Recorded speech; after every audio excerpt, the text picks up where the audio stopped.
सवाल था कि शहर की तुलना में आपकी लाइफस्टाइल कितनी अलग होती होगी?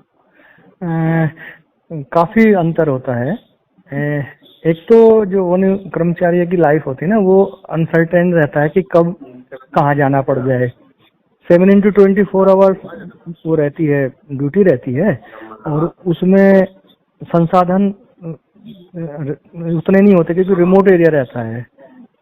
जो सबसे बड़ी समस्या होती है वो होती है समय पे मतलब उपलब्ध ना होना सब सामग्री का, ये हो जाता है।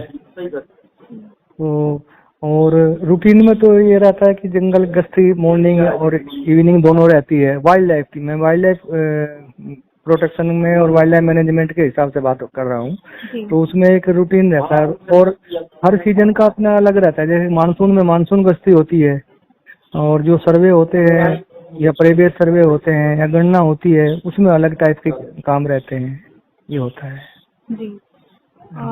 तो जैसे आप गश्त पे जाते हैं तो उस दौरान आपके सामने सबसे बड़ी चुनौती आप किसे मानते हैं? जंगली जानवर, मौसम या फिर कुछ और?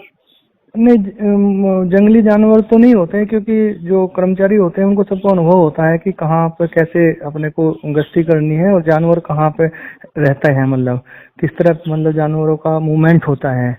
और जब दो या दो से ज्यादा व्यक्ति गश्ती करते हैं तो वन्य प्राणी जो है ना वो कभी अटैक नहीं करते, खासतौर से बस भालू को छोड़कर। भालू जरूर कभी कभार अग्रेसिव हो जाता है, बाकी दूसरे कोई भी जानवर होते हैं वो इधर उधर हो जाते हैं आदमी को देखकर, इंसानों को देखकर।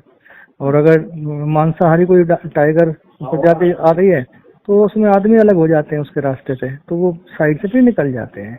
ये एक सर, जब आप जंगल में होते हैं तो सबसे ज्यादा किस चीज की कमी आपको लगती है कि ये चीज किस कमी से जूझते हैं? वो असल में अगर फर्स्ट एड ना हो समय पे तो सबसे बड़ी समस्या तो पहले, अब तो खैर उतना नहीं, मलेरिया बुखार का इसका रहता था। तो आदमी अगर बुखार हो जाए तो फिर 10-10, 12-12, 15-15 किलोमीटर दूर तक, कोई गांव तो रहता नहीं, अंदर गांव रहते नहीं, तो बाहर आके ही उनको दिखाना पड़ता था।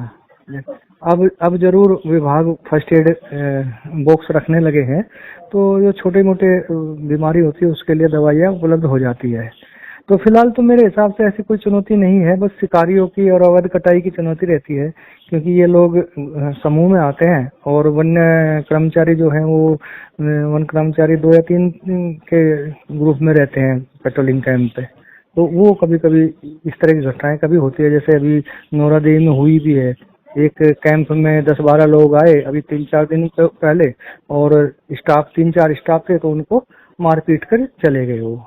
तो ये सबसे बड़ी समस्या ये है। और जंगल खुला होता है, उसमें चारों तरफ से खुला है, तो कहीं से भी कोई एंट्री कर जाता है, ये है। और रात में अंधेरा रहता है अगर सोलर नहीं काम कर रहा है। जनरली सोलर सिस्टम से ही लाइट लेते हैं, और सोलर अगर काम नहीं कर रहा तो अंधेरा रहता है, तो पहचानना भी मुश्किल होता है कौन आया। ये एक दिक्कत होती है बस।